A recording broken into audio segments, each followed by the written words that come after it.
Yo, c'est Thibaut de Chill Producer, j'espère que tu vas bien. Aujourd'hui, dans cette vidéo, on va voir le lexique pour la musique assistée par ordinateur, la MAO. Ouais, on commence déjà dans l'intro. Donc cette vidéo s'adresse à toi si tu es débutant pour pouvoir comprendre un petit peu tous les termes techniques de la MAO. Mais surtout, et le plus important, c'est tous les tutos que tu vas pouvoir regarder. Il y aura un petit peu tous les termes techniques et tu vas pas forcément tout comprendre dès le départ. Donc je te donne ici tout le lexique. Donc tu as compris, abonne-toi et like la vidéo pour que je te fasse encore plus de tutos sur la MAO. Il n'y a pas longtemps, j'ai créé un groupe sur Facebook pour les producteurs de lo-fi, donc va dans la description, le lien y est.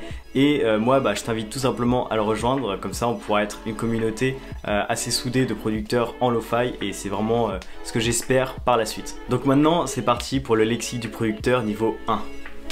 Ok, donc là on va commencer vraiment par la base de la base. Donc le premier mot, ça va être Home Studio. Home Studio, ça va être tout simplement un petit studio de musique en fait que tu vas avoir chez toi. Donc là j'ai une image qui représente très bien ça.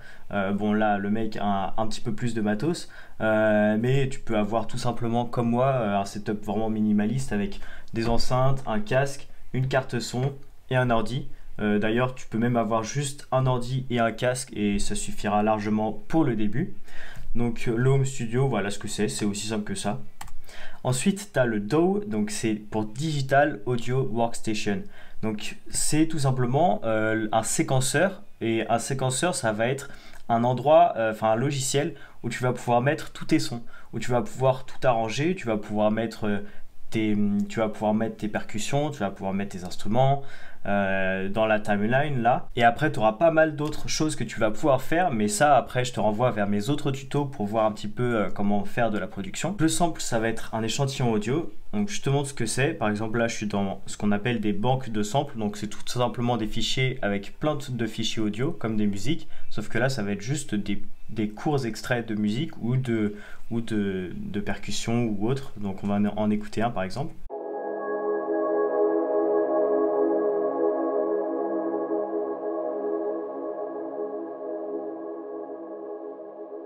Voilà, c'est tout simplement comme ça. Après, t'en as plein, t'en as pour les basses.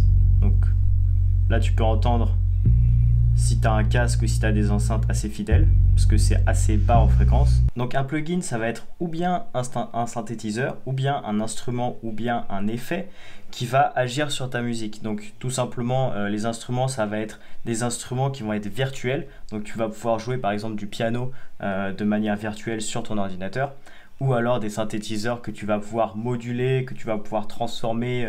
Tout ça, c'est ce qu'on appelle le sound design. Et ensuite, tu vas pouvoir avoir des plugins d'effets. Et avec ces plugins d'effets, je te montrerai un petit peu ce que c'est tout à l'heure. Ensuite, un preset, qu'est-ce que c'est? Un preset, ça va être dans le plugin. Donc dans le plugin, tu vas avoir ce qu'on appelle des presets. Donc c'est des sons de synthétiseur, tout simplement, comme sur un clavier synthé assez classique. Dans ce cas-là, le fait qu'il y ait cette forme d'onde ici et ici, et qui est ces potards, ces potentiomètres, parce que ça on appelle ça aussi des potentiomètres, qui soient à certaines valeurs, et ça fera un son en particulier.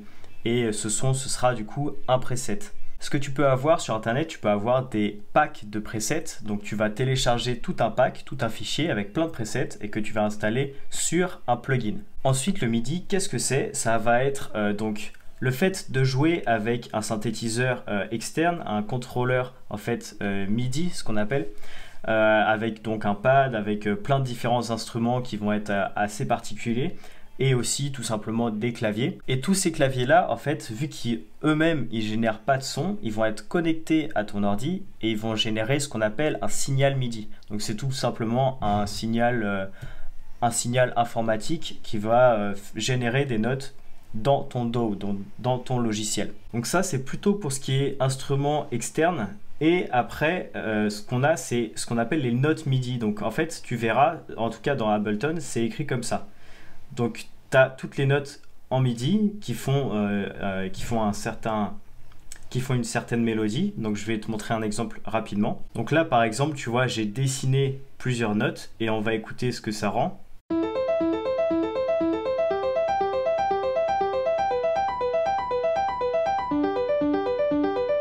Donc en fait le simple fait qu'il y ait la timeline qui joue ici, ça va faire jouer toutes les notes qui sont inscrites. En fait ici ça va être un piano virtuel. Après, un pattern, ça va être une sorte de boucle qui va générer un son. Donc, par exemple, ça, c'est un pattern en soi. C'est un pattern de notes MIDI. Et un pattern, si tu as un peu de notion en piano, par exemple, ou même en solfège, et ben c'est appelé aussi un motif. Donc ensuite, tu as ce qu'on appelle la loop ou alors la boucle. Donc c'est tout simplement ça. Si je fais par exemple CTRL L ici dans mon logiciel, ça va boucler. Donc je vais juste boucler ça, parce que sinon ça va être trop long.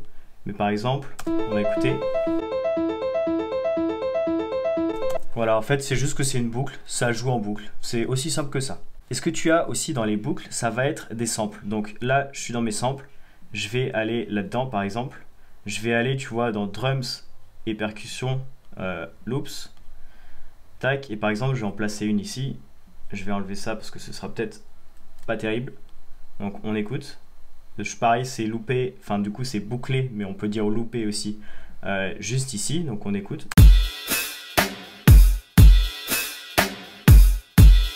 Voilà, et en fait là, il y a toute une boucle qui a déjà été faite, donc en sample. Donc si je veux pas aller tout construire moi-même, je peux prendre tout simplement une loop, donc une boucle de drums par exemple. On va voir ce que c'est après, pour pouvoir aller plus vite dans ma production. Justement, les drums, qu'est-ce que c'est? Les drums, ça va être les percussions, tout simplement. Donc ça, c'est des drums. Voilà, et puis après, si tu veux, tu peux construire toi-même tes propres drums. Après, le BPM, qu'est-ce que c'est? C'est le battement par minute. Donc je te montre ça. Là, par exemple, je suis à 80 BPM. Donc c'est un rythme qui est un tempo qui est assez lent. Donc on écoute. Et là, si je baisse le BPM qui va être ici, ça ralentit le morceau. Et au contraire, si je l'augmente, voilà, ça va aller plus rapidement. Donc c'est ça le BPM, ça va être un chiffre de battement par minute. Un equalizer maintenant, qu'est-ce que c'est? Donc je vais te montrer directement ça dans Ableton, mais tu peux en avoir un sur FL Studio, sur Cubase et sur tous les autres logiciels, tous les DAW. Donc ici j'en ai un qui est assez complet. Donc en fait quand je vais jouer le sample,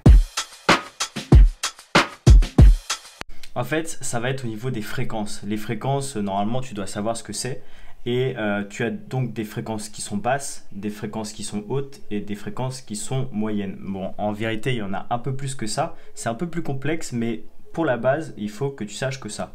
Donc, un equalizer, en gros, si j'enlève ici tout ce qui est la partie fréquence basse, tu vois qu'il n'y a plus du tout le même punch. Donc, je remets. Voilà. Et si j'enlève les fréquences hautes, je vais le faire progressivement.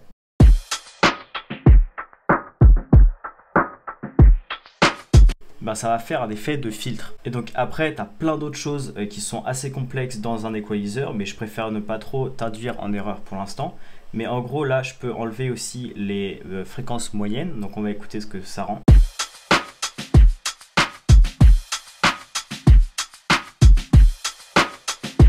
Voilà, ça fait un sentiment un petit peu d'oppression. Et après, voilà, tu peux l'utiliser de plein de manières différentes. Mais voilà ce que c'est qu'un equalizer. Après, un compresseur, ça va être aussi un effet dans live. Donc, je vais en mettre un ici. Je vais enlever, tac, voilà. Donc ça va être un petit peu plus complexe. Je pense que je te ferai une vidéo complète sur le compresseur, un de ces quatre. Donc en gros, ce qu'il faut que tu saches, c'est que ça va aplatir un peu le son. Donc en gros, on va écouter ce que ça rend.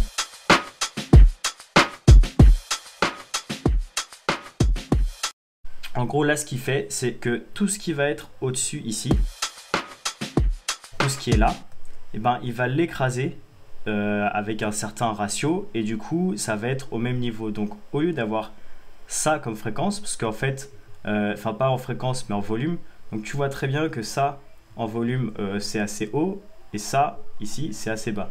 Donc, je vais te faire un enregistrement pour t'illustrer ça un petit peu plus facilement. Donc tu vois bien que là, ça va être quasiment au même niveau ces deux-là. Et par contre celui-là, tous ceux qui vont être au-dessus du seuil qu'on a vu tout à l'heure, eh ben, ils vont être beaucoup plus bas. Donc ça va permettre à écraser un petit peu le son, à avoir des niveaux qui vont être vraiment bien plus égaux. Et qui est beaucoup moins de dynamique, ce qu'on appelle. Donc après l'enveloppe, ça va être quelque chose d'un petit peu plus complexe à comprendre. Donc je vais essayer de te faire ça de la manière la plus simple possible. L'enveloppe, ça va donc être l'attaque, le decay, le sustain et la release. Après, parfois, tu peux avoir un petit peu plus que ça, mais c'est vraiment la base de la base. Donc l'attaque, si je vais jouer ça normalement, sans qu'il y ait aucune modification. Voilà. Donc l'attaque, ça va être le moment où le sample va atteindre son maximum au départ. Donc on va écouter. Donc là, c'est une attaque qui est quand même encore assez courte. On va écouter avec une grosse attaque.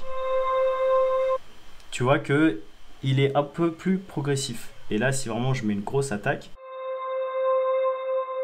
il met vraiment du temps à remonter en haut. Ensuite, le decay, il va s'utiliser avec le sustain. Donc le sustain, tout d'abord, on va écouter ce que ça rend. Le sustain, ça va être le niveau qui va être atteint au niveau du decay. Donc en fait, on a l'attaque qui va faire comme ça, qui va être progressive. Après, on a le decay qui va durer un certain temps. Donc là, il est assez court, on va le prolonger pour 2 secondes par exemple. Donc là, j'ai mis une attaque courte, on va écouter ce que ça rend. Donc tu vois qu'il y avait un decay de 2 secondes, donc ça fait tac. Donc après, tu as le decay, donc tu as l'attaque. Après, tu as le decay. Et ensuite, tu as le sustain qui va aller très doucement. Qui va aller en fait beaucoup plus bas. Et ça va être le seuil auquel tu le fais jouer. Et ensuite, la release, ça va être quand je vais jouer le sample, au lieu que ça fasse juste ça, et ben ça va jouer un petit peu plus longtemps. Donc quand j'aurai arrêté d'appuyer, ça va jouer un petit peu plus longtemps. Par exemple, je vais en mettre une quand même assez grosse pour t'illustrer ça. Donc je vais jouer juste la note rapidement. Et tu vois que je l'ai joué, donc il y a eu tout ce qui est attaque, decay et sustain. Et ensuite, il y a eu la release qui a fait que quand j'ai enlevé mon doigt de la touche, de la note, et ben le sample diminue en volume progressivement. Il diminue en 3 secondes. Donc voilà pour l'enveloppe.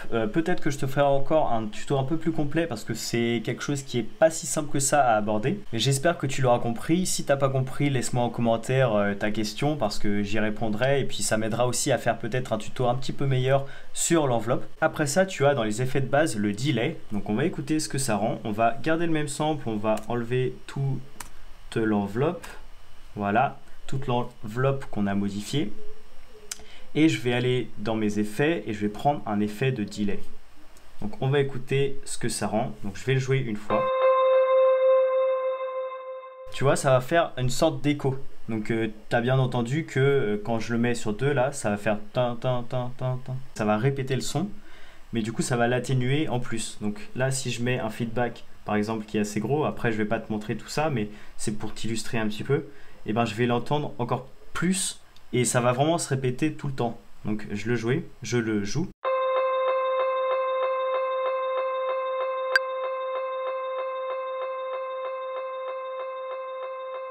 Et tu vois, ça met vraiment beaucoup de temps pour aller, carrément s'arrêter. Donc là, c'est pour ça qu'un feedback, je vais le mettre un petit peu moins bas, moins haut. Et après, voilà, tu peux... donc là, c'était le 2. Sur 2 temps, mais là si je le fais sur 4 temps, ça va être un peu plus long comme réponse. Voilà, donc en gros c'est ça l'effet de delay. Après on a l'effet de reverb. Donc la reverb, ça c'est un truc qui est vraiment super, qui est très utile. Donc j'ouvre la reverb d'Ableton et là on va écouter sans et avec. Donc ça c'est sans. Tiens, je vais mettre un petit peu de release, ce sera un peu plus sympa. Et donc avec de la reverb, je vais mettre une reverb assez forte pour que tu entendes bien. De toute façon, tu entendras assez facilement la différence. En fait, ça va être comme si tu étais dans une grande pièce et que tu as des échos mais qui sont très courts. Et du coup, ça fait que tu as l'impression d'être vraiment dans une pièce énorme. Après, ça dépend des sortes de reverb que tu mets. Mais en gros, ça va être le son qui va réverbérer un petit peu partout dans une pièce ou dans un intérieur. Et tu vas pouvoir recréer cet effet dans le logiciel. Donc voilà, c'est tout pour cette vidéo. J'espère que j'aurai été le plus clair possible pour t'expliquer tous ces termes-là. Maintenant, si tu veux, je pourrais creuser un petit peu chaque sujet un petit peu plus en profondeur. Et du coup, je te dis à la prochaine pour un prochain tuto. Tchuss!